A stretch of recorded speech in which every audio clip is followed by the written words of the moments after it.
están? Bienvenidos nuevamente a Voces Sloan. Voces Sloan, como saben, es un espacio en donde rendimos un reconocimiento y un homenaje al gran talento en la arquitectura en México. Y en esta ocasión nos encontramos en la hermosa ciudad de Monterrey.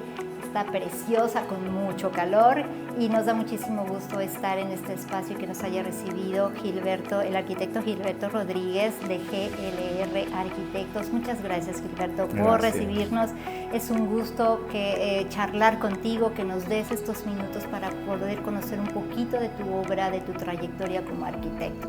Muchísimas gracias. Gracias a ti, Vilma. Un placer. Pues bueno, voy a permitir leer un poquito acerca de su trayectoria profesional. Pues bueno, Gilberto, eres director general de GLR Arquitectos, eres arquitecto y titulado del Tecnológico de Monterrey, tienes una maestría en arquitectura y diseño urbano por la Graduate School of Design de la Universidad de Harvard. Has impartido conferencias en diferentes universidades en México y eres profesor de proyectos en el TEC, como en la Universidad de Nuevo León. También desde el 2018 eres presidente del Consejo Académico de la Escuela Nacional de Arquitectura del TEC, y tu trayectoria ha sido reconocida por más de 30 premios nacionales, tanto internacionales. ¡Wow! Ya me cansé, nada más de decirlo. ¿Cómo te sientes si tú haces una retrospectiva hacia atrás, miras hacia atrás? ¿Qué es lo que siente Gilberto Rodríguez con todo esto? Pues, ¿qué te diré? Mira, este año estoy cumpliendo 36 años de que salí del TEC. La verdad es que se ha ido volando el tiempo, los años. Hace poco cumplí, pues, prácticamente, estoy por cumplir más bien, estoy cumpliendo 30 años de que me fui a la maestría. Entonces, bueno, la verdad ha sido una trayectoria larga y bueno, la verdad, pues, lleno de satisfacciones, porque han sido, pues, peldaños que hemos venido subiendo poco a poco. Como bien dijiste, yo estoy en el TEC, trabajé 6 años, después me fui a estudiar al extranjero, a la Universidad de Harvard, y volví en 1997 a fundar lo que hoy es GLR Arquitectos. De hecho, recientemente cumplimos 25 años como firma, y digamos que de manera conmemorativa imprimimos o editamos este libro que recoge 25 proyectos de nuestro trabajo. Y en fin, pues hoy en día somos una firma que sigue estando nutrida de gente muy joven. Somos alrededor de 25 personas, casualmente, también en la oficina.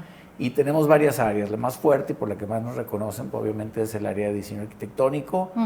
Pero también tenemos un área de diseño de interiores desde hace algunos años, donde tratamos de llegar hasta el interiorismo en nuestros proyectos residenciales, en nuestros proyectos inmobiliarios. Y asimismo tenemos un área de construcción, de manera que lo que viene siendo los proyectos residenciales que nosotros hacemos, tratamos de construirlos nosotros mismos para cuidar la arquitectura hasta el último detalle. Claro, claro. Fíjate que ahorita que estás diciendo esto, un poquito al margen de esta charla, en el hotel donde me estoy hospedando están construyendo un edificio muy alto, no recuerdo realmente el nombre del proyecto. Pero es impresionante, Gilberto, y te lo digo, yo no soy arquitecta, yo soy diseñadora gráfica, pero como que tratas de entender pues toda la parte de los procesos y demás. Me parece impresionante. Yo veía el edificio tan alto y las personas tan minúsculas que son las que hacen realidad estos proyectos. Qué increíble poder percibir ahora y darle el valor tan importante que ustedes tienen como arquitectos y el compromiso tan grande que tienen para la sociedad. Sí, fíjate que además yo me siento muy afortunado porque ahora sí que en la línea del tiempo yo siento que Monterrey empezó a tener una transformación muy importante, primero cultural, o sea, nos empezamos a mover un poco más de la arquitectura medio americanizada que estábamos haciendo, de estas casas de ladrillo que más bien deberían de estar en Texas que en Monterrey, pero esas eran nuestras influencias. Claro. Y yo siento que coincidió un poco con la inauguración del Museo de Arte Contemporáneo Marco de Ricardo Legorreta, que la ciudad en 1990, yo me gradué un año antes, que la ciudad empezó lentamente a transformarse, ¿verdad? La gente más informada, muchísimos canales de televisión, la gente más viajada. Entonces la arquitectura de la ciudad y la ciudad misma empezó a transformarse en otra dirección. Empezamos a crear como que nuestra propia identidad. Aquí, como tú sabes, Monterrey no tenemos la arquitectura o el peso histórico que tiene la Ciudad de México, que tiene Mérida o Guadalajara u otras ciudades mexicanas. Entonces siempre hemos sido una ciudad que ve hacia adelante, ¿no? Somos además una ciudad industrial, que producimos acero, que producimos vidrio, que producimos cemento.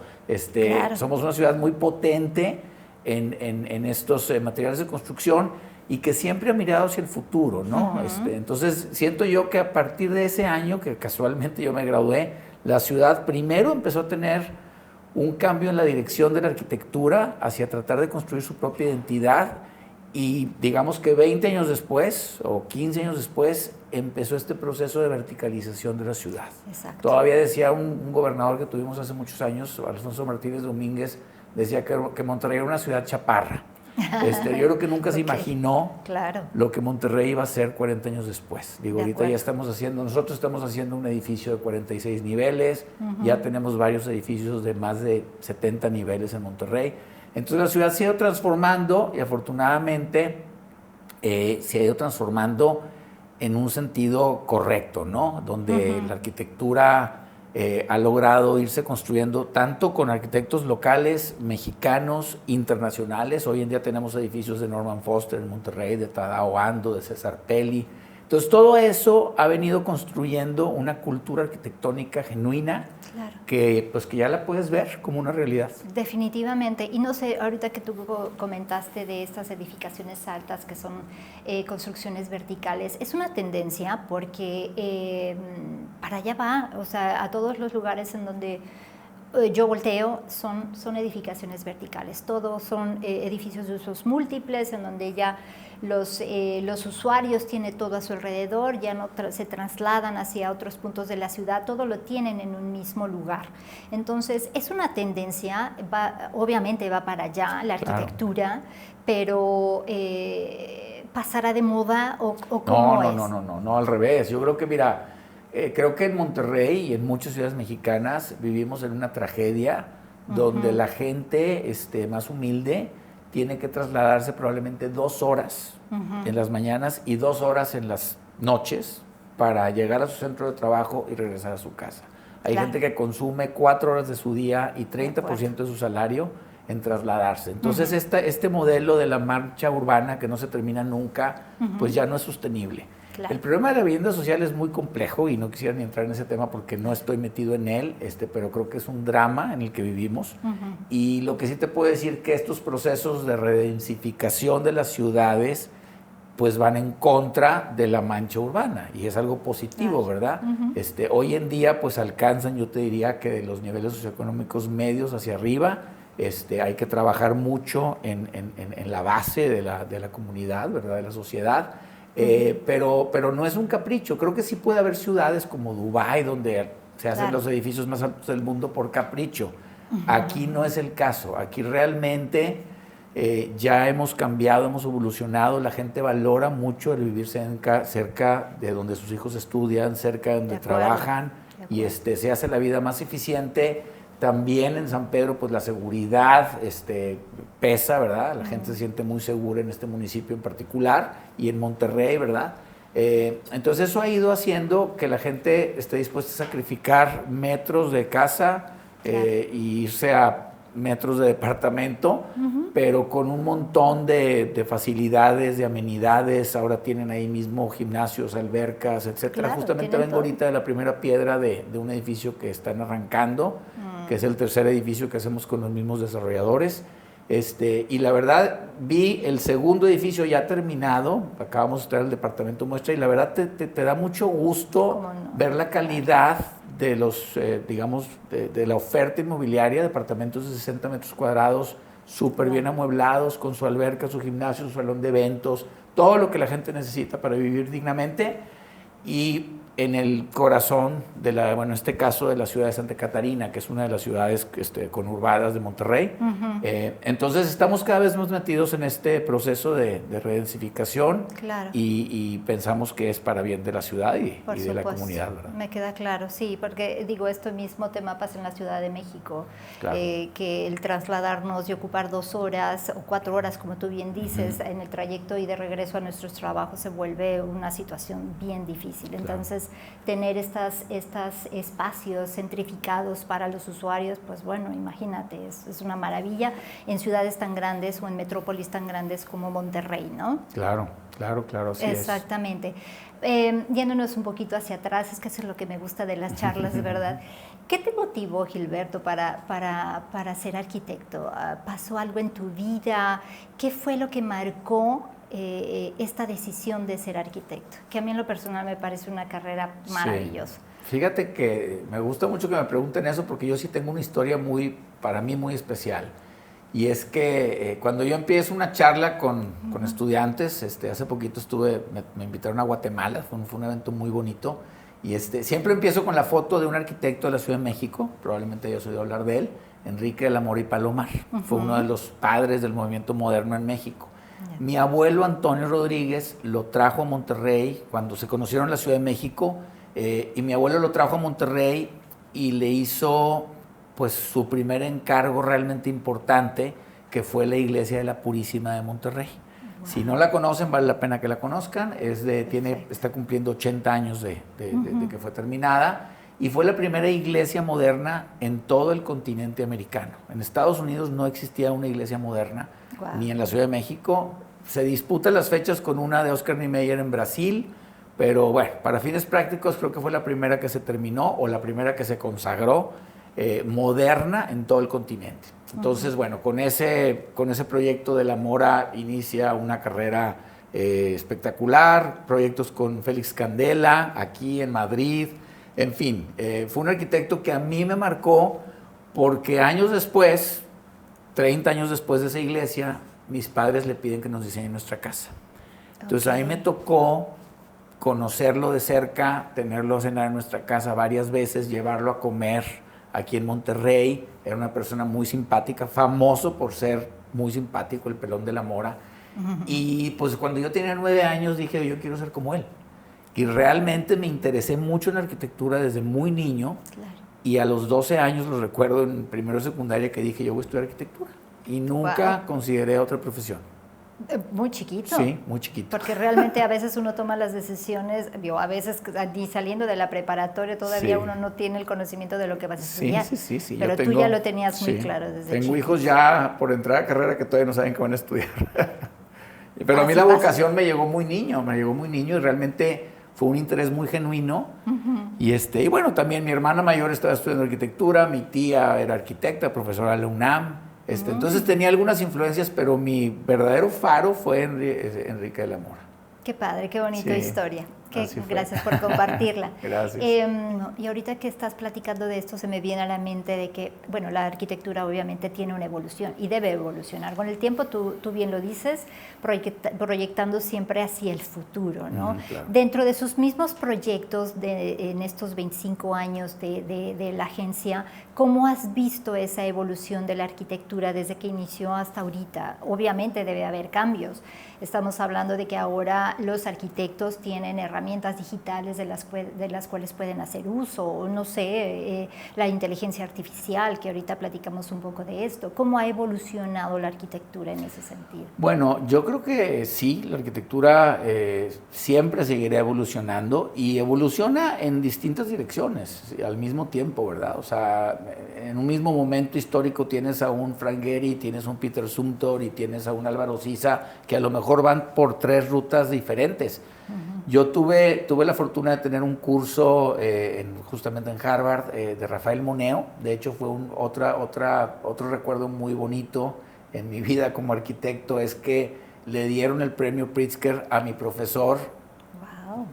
Mientras era mi profesor. O sea, a mitad del semestre recibió el premio Pritzker mi profesor de teoría, que era Rafael Moneo. Entonces fue algo así. Y ese curso era muy bonito porque hablaba de 10 arquitectos, entre ellos Tadao Ando, Álvaro Siza. Empezaba desde James Stirling, arquitecto inglés de los 70s, 80s, llegaba hasta Rem Koolhaas, pasando por, Richard Meier, etc. Y la conclusión de este curso era de la cantidad de diferentes rutas que, lo mismo que un pintor un arquitecto o un músico, un arquitecto puede tomar, ¿verdad? O sea, un Frank Gehry es irrepetible, por más que lo quieran copiar o seguir, Frank Gehry siempre será Frank Gehry, ¿verdad? Claro. Y lo mismo sucede con todos estos arquitectos importantes. Yo siento que esa arquitectura tan compleja, tan costosa como Frank Gehry, creo que eso ya quedó en el pasado, por completo. Claro. Ahorita, y eso también lo ves mucho en quienes son premiados, alguien como Alejandro Aravena, alguien como Alejandro Aravena, chileno, bastante joven, que se enfocó mucho y se preocupó mucho por la arquitectura social, por la arquitectura, digamos, pues de emergencia, cuando hay terremotos, cuando hay tsunamis, claro. Cuando hay guerras, ese tipo de rumbos, de preocuparse más por la arquitectura como resguardo, como shelter, ¿verdad? Claro. Creo que hoy en día la gente está tendiendo más a preocuparse, los arquitectos tienden más a preocuparse por la gente, digamos en términos generales, no solamente el usuario, ¿verdad? Porque claro. El usuario puede ser un millonario, claro. Por la gente, por la sociedad, por una parte, y al mismo tiempo se preocupan mucho por el planeta, ¿verdad? O sea, claro. Creo que estamos en medio de una crisis con todo este calentamiento global, etcétera. Yo he participado en varios proyectos que han sido la Biblioteca de Monterrey, la Biblioteca del TEC de Monterrey, tiene una certificación LEED Oro. Hemos hecho casas que han sido casas sustentables, que están publicadas en libros en Alemania, en Australia, como casas sustentables. La casa BC es un ejemplo. Pero desgraciadamente, si no hay una normativa que viene del gobierno, que te obligue a seguir ciertas pautas, al final del día depende de la voluntad de los propietarios, porque aunque uno como arquitecto trates de empujar mucho en esa dirección, es cierto que el hacer arquitectura sustentable cuesta un poquito más. Arquitectura que sea más eficiente en energía, si estás hablando, ya sé que estés hablando de paneles solares o que estés hablando de sistemas de ventanería, pues con más tecnología, eso al final del día cuesta. Y sí, yo te diría que sí utilizamos muchos de estos elementos, claro. Pero al final es discrecional y el cliente es el que tiene la última palabra de qué tanto quiere invertir en el tema sustentable. Pero creo que afortunadamente las nuevas generaciones de clientes, así como me tocó un cambio hacia generaciones más receptivas o más abiertas a la arquitectura contemporánea, seguramente los nuevos clientes van a estar más receptivos digamos, al diseño sustentable. Entonces creo que es algo que se está moviendo poco a poco, pero definitivamente se está moviendo en esa dirección. De acuerdo. Y creo que también la arquitectura del espectáculo, que a mí me tocó justo cuando estaba terminando mi maestría en 1997, ahí me tocó ir a visitar el museo, todavía en construcción, el Museo Guggenheim de Bilbao.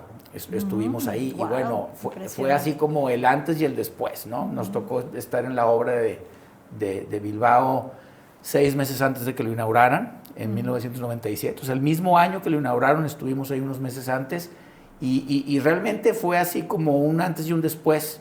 Pero siento que hoy en día tú volteas a ver al Guggenheim de Bilbao y pues es una arquitectura irrepetible que hoy en día probablemente está totalmente fuera de lugar en términos de costos, etcétera, ¿no? Claro. Qué bueno que existió, pero también qué bueno que ya nos movimos de ahí. Claro. Y le dimos la vuelta a la página. Claro, que si bien estos proyectos se vuelven trascendentes en el tiempo y se vuelven proyectos ícono, que lo identificas perfectamente bien, por otro lado, pues estamos hablando de presupuestos, ¿no? Sí. Que ya quizás ahorita ya no son viables, ¿no? Yo creo que con poco se puede hacer mucho, ¿no? Bueno, hubo un artículo en la revista Arquitectura Viva que dirige Luis Fernández Galeano, donde creo que él escribía un artículo que se llamaba Mea Culpa y que hablaba de cómo pues todos los arquitectos, cuando fue esta gran crisis económica en los años, pues no sé si 2010 por ahí, que hubo una gran crisis económica en España,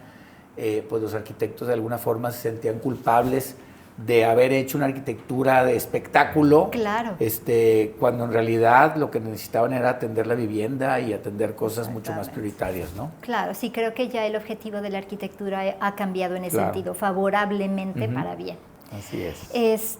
Y hablando también del tema de interiorismo, que tú también hace poquito estuviste muy involucrado en un evento de interiorismo, es como la cerecita del pastel. Yo siento que es la cereza del pastel o la estrellita final que te ponen en la frente, ¿no? Pero ¿cómo es tan importante el aspecto del interior de un espacio que impacta otra vez, volvemos a lo mismo, en la vida de las personas, en su forma de cómo se mueven dentro del espacio, en ese cambio de conducta? Porque yo puedo venir de mi casa y digo, ching, voy a ir a la oficina, y si mi oficina está oscura o no tiene ventilación, pues bueno, pues no sé qué tan productivo vayas a ser. Entonces, ¿cómo impacta el tema del interiorismo dentro de un espacio? Pues mira, creo que muchísimo. Nosotros, las primeras casas que hicimos, yo no estudié interiorismo, yo hice un diplomado y así como he hecho diplomados en arquitectura de paisaje que te dan una barnizada en el tema, ¿verdad? Pero sí, la casa de mis padres estuvo amueblada con muebles modernos, muchos muebles Knoll, no sé si recuerdas la marca Knoll. Sí, cómo no. Bueno, pues claro. estas sillas que ahorita ves ahí en la recepción tienen más de 40 años. Wow.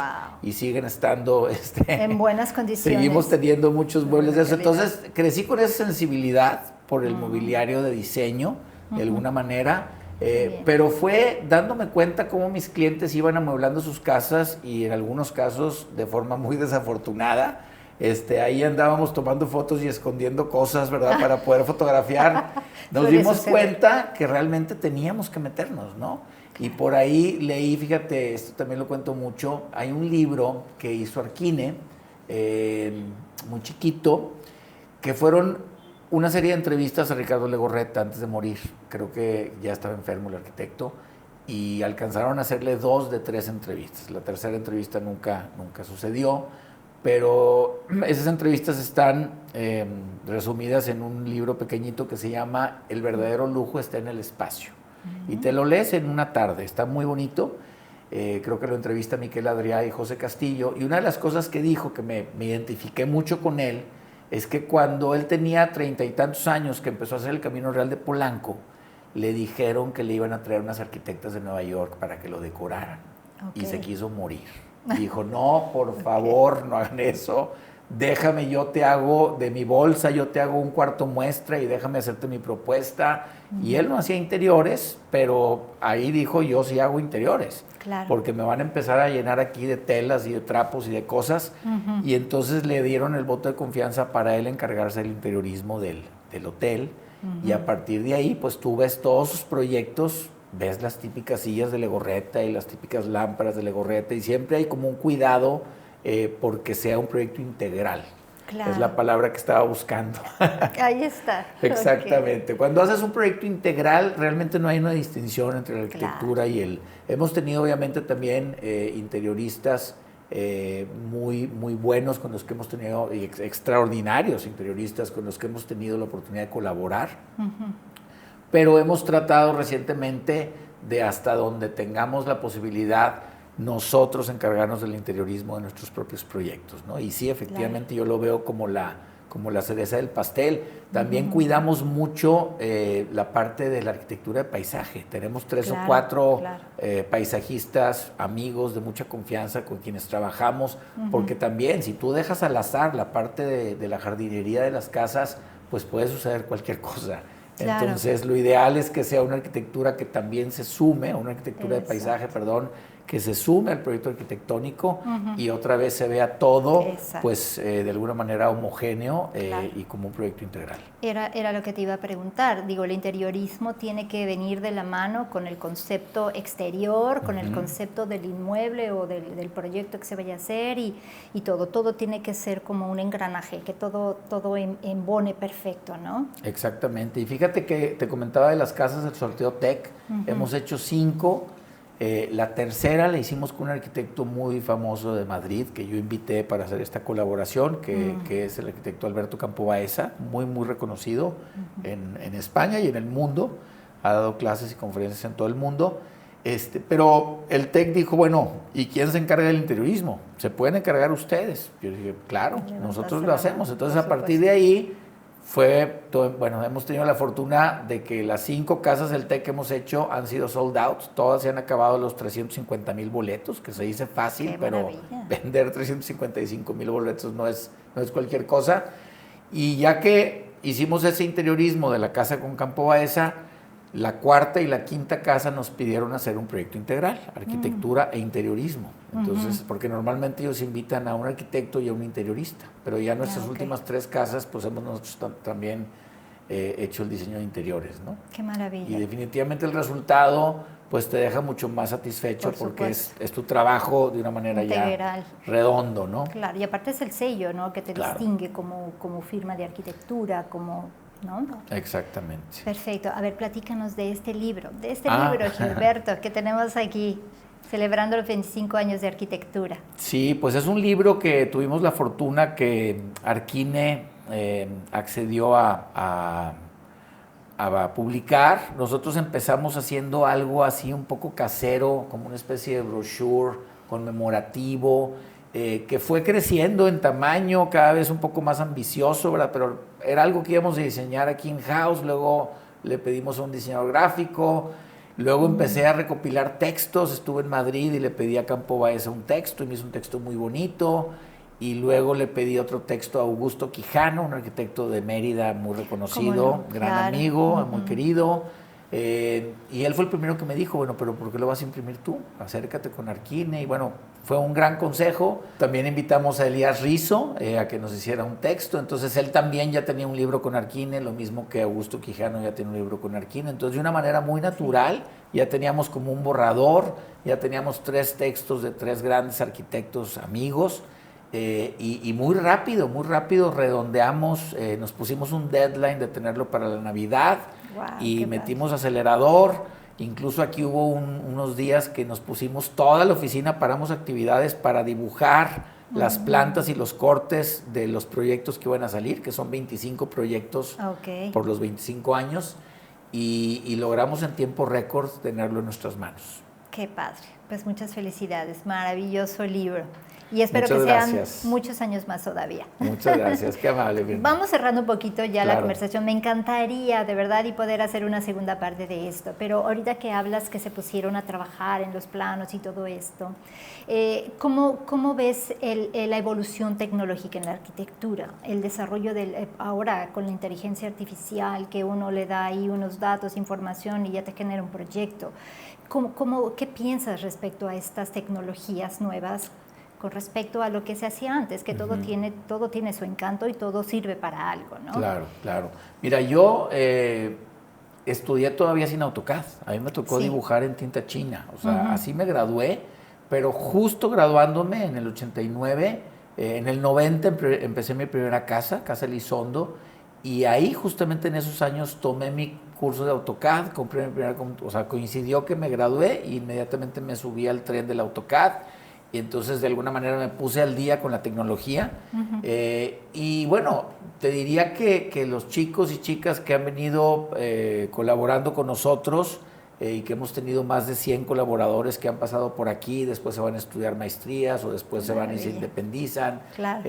Pues ha sido como una familia, ¿no? Tanta gente que ha pasado por aquí con quienes tengo todavía mucha amistad, con mucha de la gente que ha pasado por la oficina. Pero ellos son los que nos han venido aportando la última tecnología. Claro. A nivel más estratégico, pues recientemente hablábamos de qué íbamos a hacer con la inteligencia artificial, ¿verdad? Entonces tenemos de alguna manera la consigna de empezar a utilizar, y ya las están empezando a utilizar de una manera muy básica, pero imágenes de Photoshop pasan por inteligencia artificial para mejorarse. Pero bueno, yo pienso que al final del día la inteligencia artificial nos va a ayudar a ser más eficientes. Por supuesto. Nunca van a sustituir la sensibilidad de un arquitecto, el diseño. Al final del día no es más que una herramienta.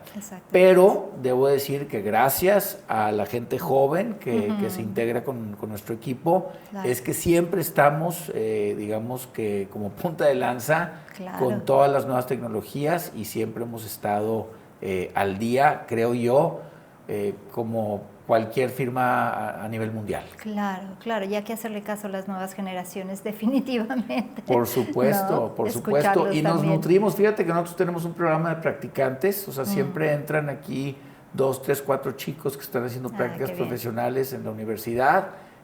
Algunos están con nosotros 2 años haciendo prácticas, se gradúan y ya inmediatamente son parte del equipo. Y bueno, ellos son los que de alguna manera nos están inyectando claro. sangre fresca a la oficina para mantenernos vigentes y estar al día, tanto en nuestras propuestas de diseño, que además yo doy mucha libertad a que todos aportemos. De hecho, por eso nos llamamos GLR Arquitectos y yo de alguna manera pues me presento como el director el director creativo, si tú quieres, de un equipo de arquitectos, y trato siempre de ser muy claro en darles el crédito a todo el equipo como equipo creativo. Realmente pues es un trabajo en equipo y esa es la base del éxito, ¿no? La fórmula del éxito, el trabajar en equipo, y si es con gente joven, pues qué maravilla. Exactamente. ¿Verdad? Bueno, por último, ¿tú qué le dirías a las generaciones nuevas, ya sea de arquitectura, de profesionistas, de gente joven que vive en las grandes ciudades? Pues mira, bueno, si te refieres a los futuros arquitectos, yo les diría que lo que no cambia en esta profesión es que tienes que tener una gran pasión. Claro. Tienes que tener una gran pasión por el trabajo. Yo veo ahora que hay una tendencia a lo mejor a trabajar menos horas. La realidad es que yo veo difícil en la arquitectura el que las cosas se den con mucha más facilidad. O sea, claro. Yo creo que lo que va a suceder es que las nuevas tecnologías nos van a permitir generar cosas aún más extraordinarias con las mismas horas. Claro. Veo poco viable, ¿verdad? Creo que nuestra naturaleza no nos permite, y eso lo vemos cada vez que tenemos un concurso de arquitectura y que nos tiramos a matar, claro. Pues trabajamos hasta el último minuto y la última noche algunos no duermen, y creo que eso está en nuestra naturaleza como arquitectos. Sí. Lo que nos permite la nueva tecnología no es hacerlo más rápido e irnos a nuestra casa, sino hacer cosas aún mejores, tener presentaciones espectaculares, lograr hacer videos increíbles. Entonces creo que eso es lo que va a cambiar, ¿verdad?